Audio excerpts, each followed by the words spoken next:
Here's a very quick video on how to take apart your Rotor Stator or homogenizer tool.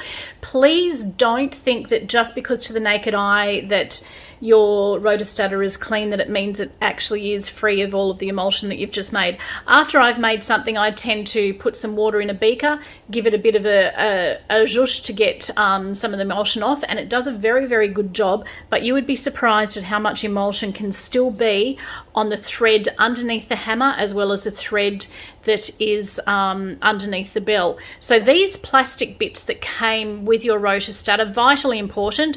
This one hooks onto the spindle in the top. This one actually holds the hammer in place so that we can undo the spindle. So put that on. I hold it in the one hand. Use the top one, turn it in an anti-clockwise direction, and that will undo the spindle.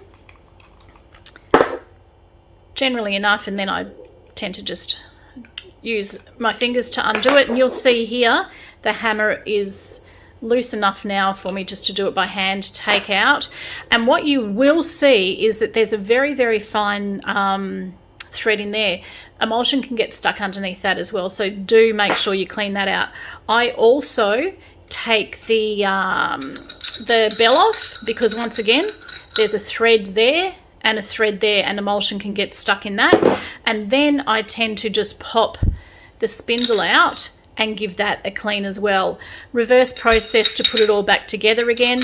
Just push the spindle in, make sure you hear the pop in, then get the bell, put it on the right way, that would generally help.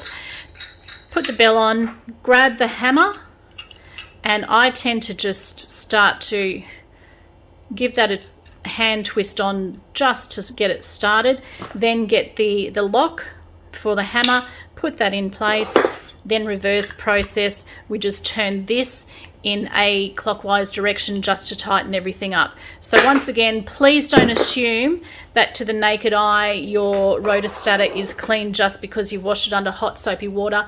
Do take it completely apart and get all of the residual emulsion off all of the threads and underneath the hammer itself.